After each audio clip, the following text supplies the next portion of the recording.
بسم الله الرحمن الرحيم. الحمد لله والصلاة والسلام على رسول الله. أحبابي وأبنائي الكرام، السلام عليكم ورحمة الله وبركاته. حياكم الله وأهلا وسهلا بكم في لقاء جديد نستكمل الحديث فيه عن المحكوم فيه. إذ تحدثنا في اللقاء الأخير عن شروط المحكوم فيه حتى يصح التكليف به. أما في هذا اللقاء فحديثنا سيكون عن الجهة المضاف إليها فعل المكلف، على أساس أنه كل فعل من الأفعال إنما يكون المقصود به مصلحة عامة أو مصلحة خاصة. فإن كان المقصود بهذه الأفعال مصلحة المجتمع عامة فالفعل هو حق لله تعالى، وإن كان المقصود بهذه الأفعال مصلحة خاصة فالفعل حينئذ هو حق للعبد. ولكن قد يجتمع في الفعل حقان، حق الله تعالى وحق العبد، وقد يكون حق الله تعالى هو الغالب وقد يكون حق العبد هو الغالب، ونحاول أن نبين كل ذلك بالتفصيل الآتي. أولا حق الله تعالى، فالفعل هنا يعني أضيف بناء على المصلحة العامة المترتبة على الاتيان بهذا الفعل، أضيف إلى الله سبحانه وتعالى باعتبار أنه حق المجتمع، ولهذا عرفوه بأنه ما تعلق به النفع العام من غير اختصاص بأحد، ومن هنا نسب إلى رب الناس جميعا لعظم خطره وشمول نفعه. وهذا الحق أي حق الله تعالى لا يجوز إسقاطه ولا يحق لأحد التنازل عنه أو الخروج عليه، فهو من النظام العام عند القانونيين. وقد وجد بالاستقراء أن حقوق الله تعالى الخالصة هي ما يلي. هناك أولا العبادات المحضة كالإيمان والصلاة والزكاة والصيام والجهاد والحج وغيرها. فالإيمان وما بني عليه يقصد به تحصيل ما هو ضروري وهو الدين، والدين ضروري لقيام المجتمع ونظامه، والعبادات كلها شرعت لمصالح تعود بالنفع العميم على المجتمع. ثانيا من أمثلة حق الله تعالى الخالصة، ثانيا العبادات التي فيها معنى المؤونة مثل صدقة الفطر، فهي عبادة لأنها تقرب إلى الله تعالى بالتصدق على الفقير، وكونها في معنى المؤونة لأنها وجبت على المكلف بسبب غيره، كما وجبت مؤونته خلافا للعبادات المحضة فهي لا تجب على المكلف بسبب الغير. ثالثا الضرائب على الأرض العشرية، وقد سماها الأصوليون مؤونة فيها معنى العبادة، أما أنها مؤونة فلأنها ضريبة الأرض، وبهذه الضريبة تبقى الأرض في يد أصحابها غير معتدى عليها. وأما أن فيها معنى العبادة فلأن العشر المأخوذ هو زكاة الزرع الخارج من الأرض ويصرف في مصارف الزكاة، وهذا من المصالح العامة. رابعا الخراج أي الضرائب على الأرض الخراجية، والأرض الخراجية هي تلك الأرض التي تترك بيد أصحابها غير المسلمين بعد أن فتحها المسلمون عنوة واستولوا عليها، فتفرض عليها ضريبة معينة كما حدث في أرض العراق والشام، إذ تركها عمر بن الخطاب رضي الله عنه بيد أهلها وضرب عليها الخراج بعد مشاورة الصحابة وموافقتهم، ويصرف أو تصرف هذه الضريبة في المصالح العامة للدولة الإسلامية. خامسا يعني حق الله تعالى مثل عقوبات كاملة وليس فيها معنى آخر غير العقوبة، وهي الحدود، وهي عبارة عن العقوبات المقدرة. خامسا عقوبات كاملة ليس فيها معنى آخر غير العقوبة، وهي الحدود أي العقوبات المقدرة التي شرعها الله سبحانه وتعالى لأجل المصلحة العامة، واعتبرت لذلك من حق الله عز وجل مثل حد الزنا وحد السرقة وحد قطاع الطريق. فهذه العقوبات شرعت لمصلحة المجتمع فلا يملك أحد إسقاطها. ولهذا لما سرقت امرأة من بني مخزوم وأراد أسامة بن زيد أن يستشفع لها عند النبي صلى الله عليه وسلم، غضب النبي عليه الصلاة والسلام وخطب في الناس ومما قاله: إنما أهلك الذين من قبلكم أنهم كانوا إذا سرق فيهم الشريف تركوه وإذا سرق فيهم الضعيف أقاموا عليه الحد، وأيم الله لو أن فاطمة بنت محمد سرقت لقطعت يده. سادسا، عقوبات قاصرة، وهي حرمان القاتل من الميراث، وإنما كانت قاصرة لأنه ليس فيها إيذاء بدني أو تقييد لحرية الجاني، وإنما فيها عدم ثبوت ملك جديد له، فهي عقوبة سلبية.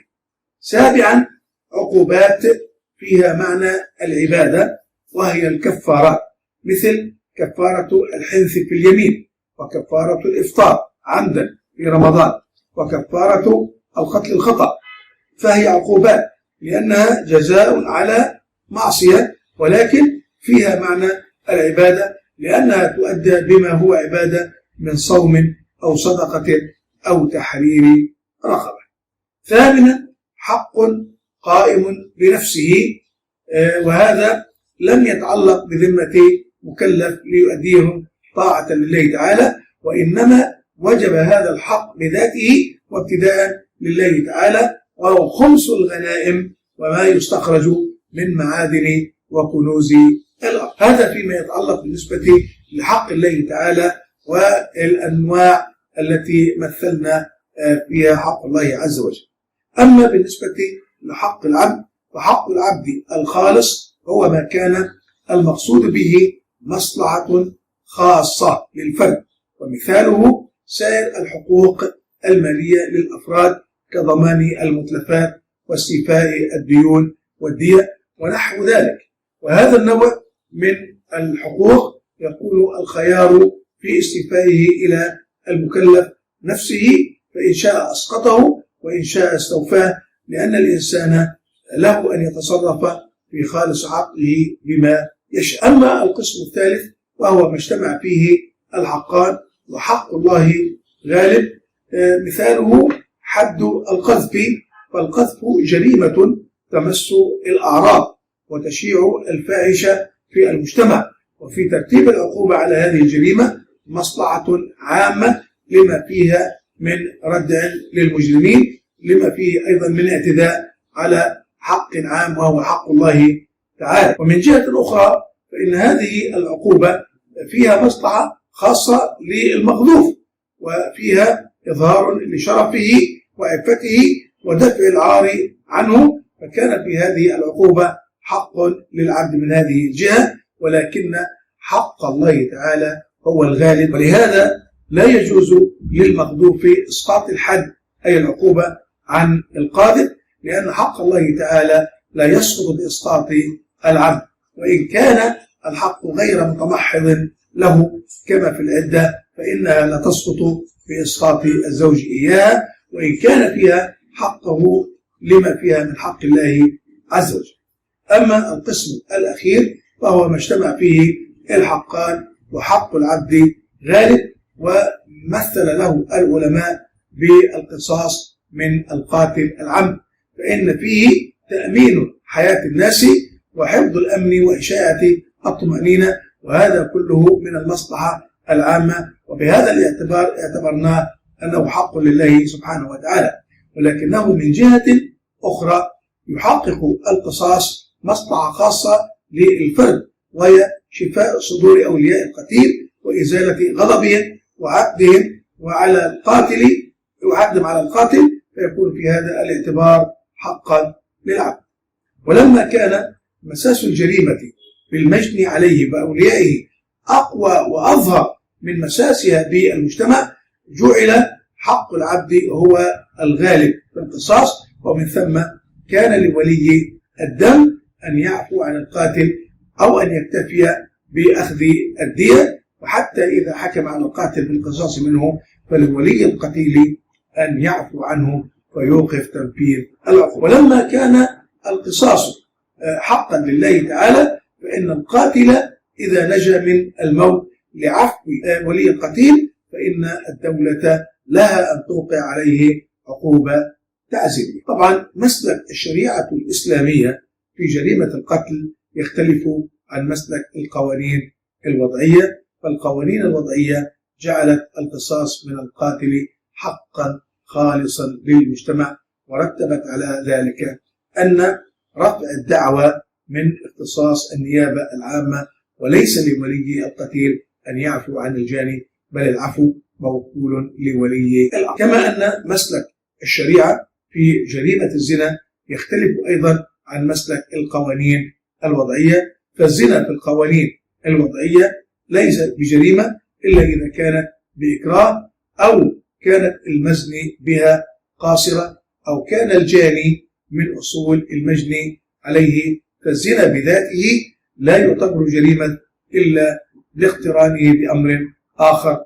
كما أن زنا الزوجة يعتبر في هذه القوانين جريمة لمساسه بحق الزوج، فكان العقاب فيه من الحق الخاص أي من حق الزوج، ولهذا لا ترفع الدعوى إلا من زوجها، وله أن يوقف إجراءاتها، وإن حكم عليها فله أن يوقف تنفيذ الحكم. أما الشريعة الإسلامية فإنها تسلك مسلكا آخر، إذ أنها تجعل عقوبة الزنا حقا لله تعالى أي حقا للمجتمع، وليس فيها حق خاص، ومن ثم لا يسقط حق الزنا بإسقاط أحد.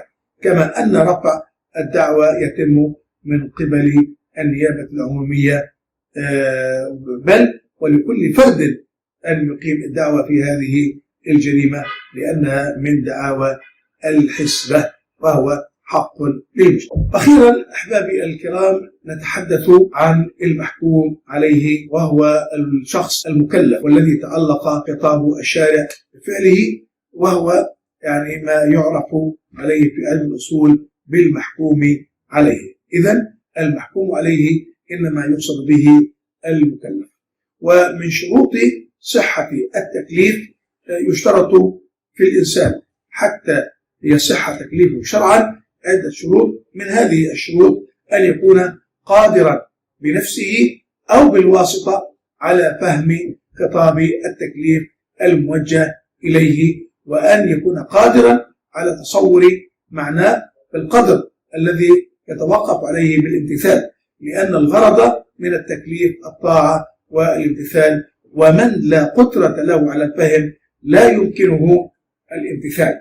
والقدرة على الفهم إنما تكون بالعقل، ويكون خطاب الشارع مما يمكن فهمه ومعرفة المراد منه. ولما كان العقل أمرا باطنا لا يدرك بالحس، كما أنه غير منضبط ومتفاوت في أفراد الناس، فقد أقام الشارع علامة وهي أمر ظاهر منضبط يلزم أو يدل على نضج العقل ظنا، وهذا الأمر الظاهر وهذه العلامة هو البلوغ. ومن هنا جعل الشارع مناط التكليف بلوغ الإنسان عاقلا، وحط عنه التكليف قبله تخفيفا عنه. ودليل ذلك قول النبي صلى الله عليه وسلم: رفع القلم عن ثلاثة، عن النائم حتى يستيقظ، وعن الصبي حتى يحتلم، وعن المجنون حتى يفيق. طبعا في رواية حتى يعقل. فإذا بلغ الإنسان الحلم وكانت أقواله وأفعاله جارية على حسب المألوف المعتاد بين الناس مما يستدل به على سلامة عقله، حكم بتكليفه لتحقق شرط التكليف وهو البلوغ عاقلا. فإذا بلغ الإنسان الحلم وكانت أقواله وأفعاله جارية على حسب المألوف المعتاد بين الناس مما يستدل به على سلامة عقله، حكم بتكليفه لتحقق شرط التكليف وهو البلوغ عاقلا. وعليه فإن المكلف هو البالغ العاقل دون غيره من صبي عاقل أو بالغ غير عاقل. وبناء على ذلك فإن المجنون والصغير حتى وإن كان مميزا أو غير مميز لا يعتبرون من أهل التكليف. وأما ما ذهب إليه جمهور الفقهاء من لزوم الزكاة في مال المجنون وفي مال الصغير، وما ذهب إليه أيضا جميع الفقهاء من وجوب نفقة القريب والزوجة وضمان المتلفات عليهما، فليس ذلك تكليفا للصغير والمجنون، وإنما هو تكليف لوليهما بأداء هذه الحقوق من مالهما، وإنما وجبت هذه الحقوق عليهما لأنهما يملكان أهلية وجوب، كما سنبين لاحقا عند الحديث عن أهلية الوجوب وأهلية الأداء. وهناك أكثر من اعتراض على شرط التكليف. إذ أننا قلنا بأن من شرط التكليف هو القدرة على فهم خطاب الشارع، وكون هذا الخطاب مما يمكن فهمه ويحتاج إلى العقل وهو مناط التكليف، فاعترض على هذا الشرط بعدة اعتراضات. الاعتراض الأول قال إن تكليف من لا يفهم الخطاب قد ورد في الشريعة الإسلامية، وقد قال الله تعالى: يا أيها الذين آمنوا لا تقربوا الصلاة وأنتم سكارى حتى تعلموا ما تقولون. فهذه الآية الكريمة تعني إذا سكرتم فلا تقربوا الصلاة وأنتم سكارى، والسكارى في حال سكرهم مكلفون بالكف عن الصلاة وهم لا يفهمون الخطاب في حال سكرهم، فكيف إذن يقال أن شرط التكليف هو القدرة على الفهم وقد خاطب من لم يفهم وهم السكارى؟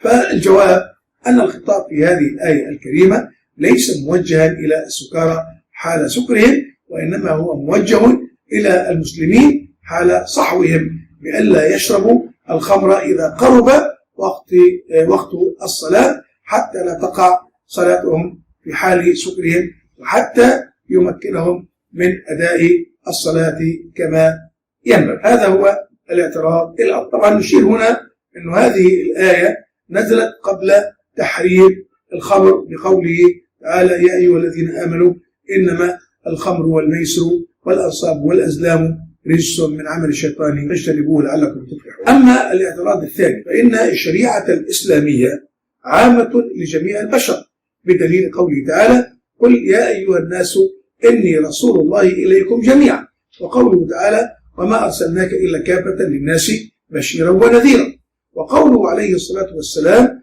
كان النبي يبعث إلى قومه خاصة وبعثت إلى الناس عامة. وفي الناس غير العربي الذي لا يفهم اللغة العربية التي هي لغة القرآن، وبالتالي لا يفهم خطاب الشارع، فكيف يوجه الخطاب باللسان العربي إلى من لم يفهم اللغة العربية؟ فكيف يكون مكلفا؟ وهل هذا إلا مصادمة لشرط التكليف وهو القدرة على فهم الخطاب؟ والجواب أن القدرة على فهم الخطاب شرط لا بد منه لصحة التكليف، فالذين لا يفهمون اللسان العربي لا يمكن تكليفهم شرعا إلا إذا كانوا قادرين على فهم خطاب الشارع، وذلك إما بتعليمهم لغة القرآن أو بترجمة النصوص الشرعية أو معناها إلى لغتهم، أو بتعلم أقوام من المسلمين لغات الأمم غير العربية وقيامهم بنشر تعليم الإسلام وأحكامه